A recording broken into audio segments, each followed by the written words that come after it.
Hello, I've got Very Crafty Crocodile by Roald Dahl, and it's one of those little books that were given away by a fast food chain. I'm going to start again because I tried it once before and I kept making mistakes, and that's no good, even though there probably are going to be mistakes, so it's just the way it is. But it's a really good story all about a rather crafty crocodile. Secret plans and clever tricks. In the biggest, brownest, muddiest river in Africa, two crocodiles lay with their heads just above the water. One of the crocodiles was enormous. The other one was not so big. "Do you know what I would like for my lunch today?" said the enormous crocodile. "No," the not so big one said. "What?" The enormous crocodile grinned, showing hundreds of sharp white teeth. "For my lunch today," he said, "I would like a nice, juicy little child." "I never eat children," said the not-so-big one. "Only fish." "Oh," cried the enormous crocodile, "I'll bet if you saw a fat, juicy little child paddling in the water over there at this very moment, you'd gulp it down in one gollop." "No, I wouldn't," the not-so-big one said. "Children are too tough and chewy. They're tough and chewy and nasty and bitter." "Tough and chewy?" cried the enormous crocodile. "Nasty and bitter? What awful tommy rot you talk. They are juicy and yummy." "They taste so bitter," the not-so-big one said. "You have to cover them in sugar before you can eat them." "Children are better than fish," said the enormous crocodile. "You get bigger helpings." "You are greedy," said the not-so-big one. "You're the greediest croc in the whole river." "I'm the bravest croc in the whole river," said the enormous crocodile. "I'm the only one who dares to leave the water and go through the jungle to the town to look for little children to eat." "You've only done that once," snorted the not-so-big one. "And what happened then?" "They all saw you and ran away." "Ah, but today when I go, they won't see me at all," said the crocodile. "Of course they'll see you," the not-so-big one said. "You're so enormous and ugly. They'll see you from miles away." The enormous crocodile grinned again, and his terrible sharp teeth sparkled like knives in the sun. "Nobody will see me," he said, "because this time I've thought up secret plans and clever tricks." "Clever tricks?" cried the not-so-big one.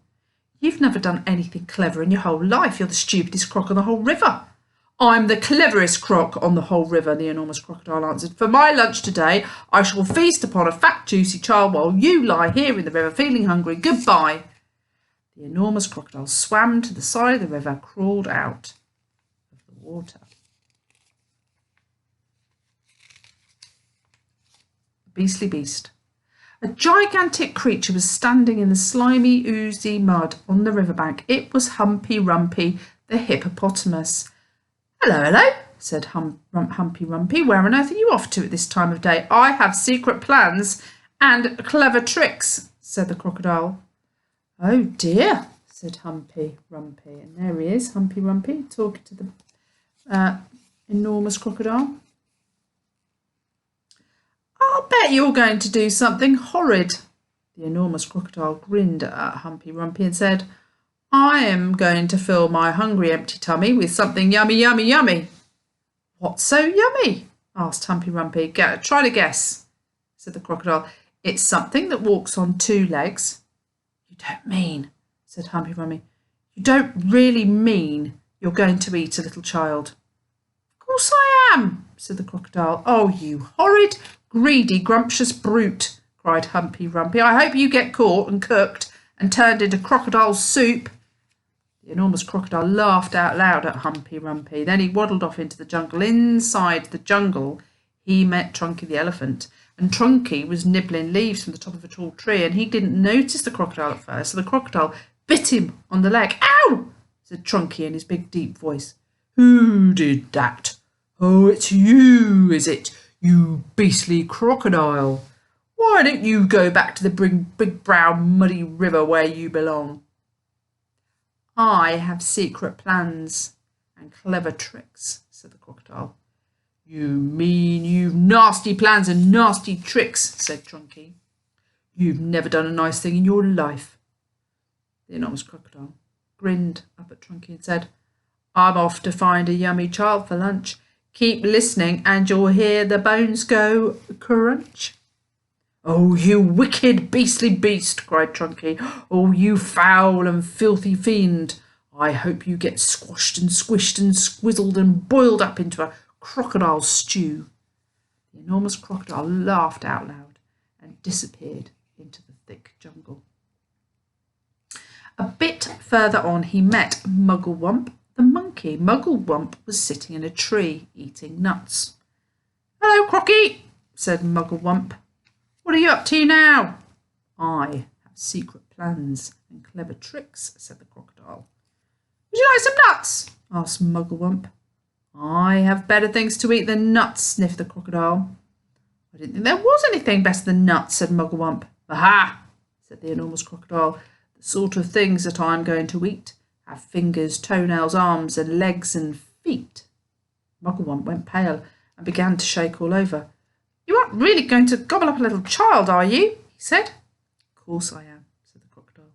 Clothes and all, they taste better with their clothes on. You horrid hoggish croc, said Mugglewump. You slimy creature, I hope the buttons and buckles will stick in your throat.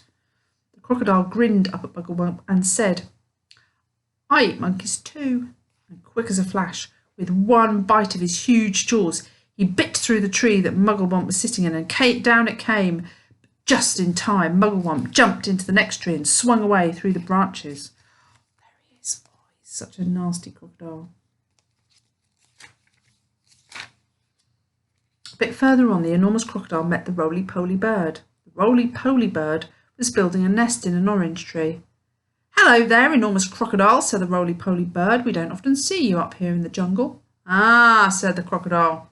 I have secret plans and clever tricks. I hope it's not something nasty, sang the roly-poly bird. Nasty? Cried the crocodile. Of course it's nasty. It's delicious. It's luscious. It's super. It's muscious. It's duper. It's better than rotten old feet. Fish, you mash it and munch it, you chew it and crunch it. It's lovely to hear it go squish.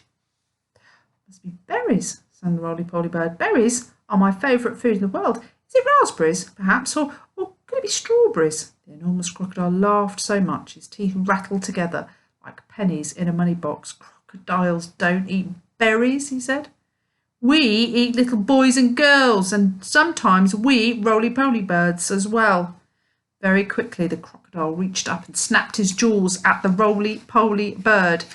He just missed the bird, but he managed to catch hold of the long, beautiful feathers in its tail.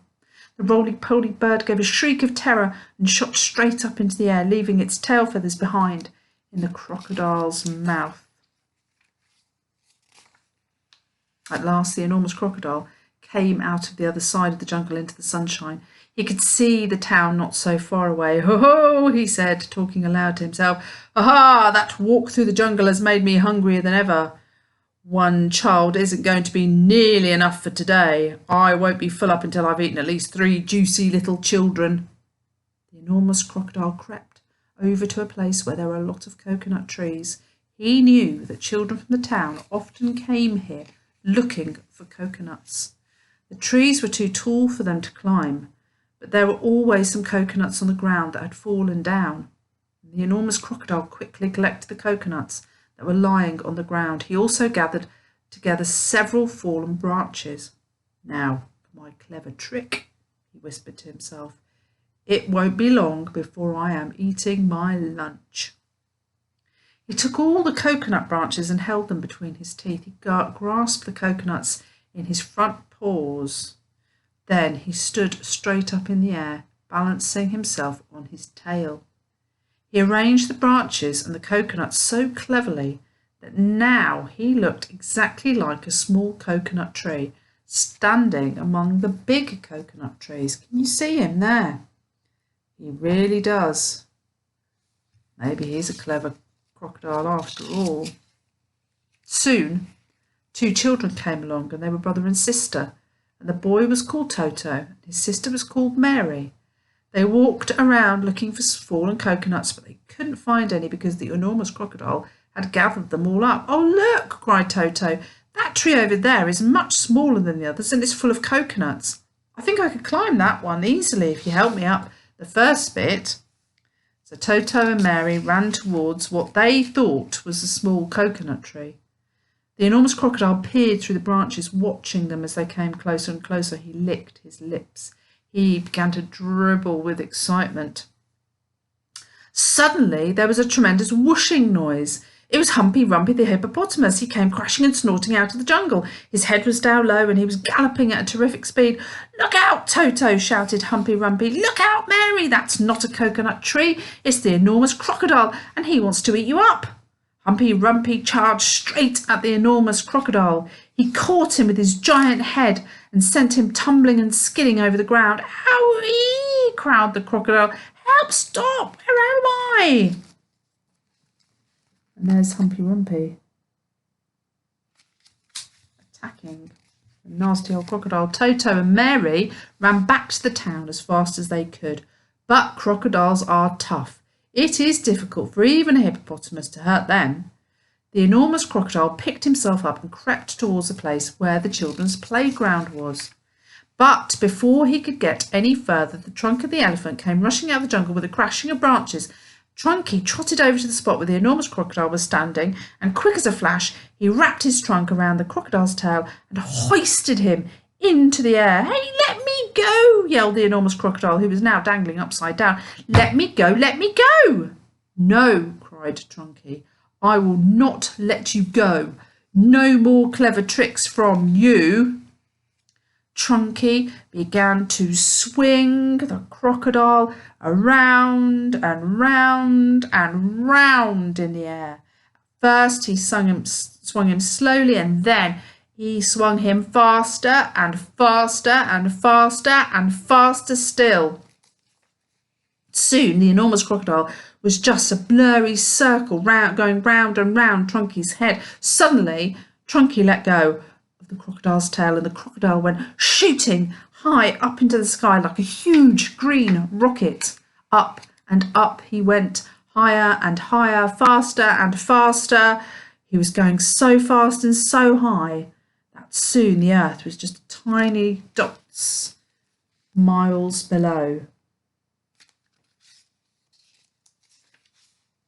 He whizzed on and on. He whizzed far into space. He whizzed past the moon. He whizzed past stars and planets until at last, with the most tremendous bang, the enormous crocodile crashed headfirst into the hot, hot sun, and he sizzled up like a sausage.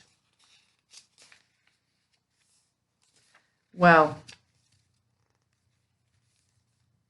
it kind of serves the crocodile right, doesn't it really? Because everybody had said that eating children is not very nice. And I think we'd all agree that is not a good plan, and it's not a clever trick to go and hide. Fortunately, all the other animals had their eyes out and eyes peeled for him and helped the children. So I hope you like that. That's Roald Dahl. This little book, if you manage to get a hold of one, is quite natty because it's got lots of little activities in it as well. It's even got some stickers, and you can put them onto some of the last pages. So if you do find them, or you can get a hold of one, great. I'll show you the big copy that I also have. So this is the big version. Okay, I thought it might be fun to do that one. But if you like it, it's The Enormous Crocodile by, of course, our friend Roald Dahl, illustrated by Quentin Blake. I hope you enjoyed it. Take care.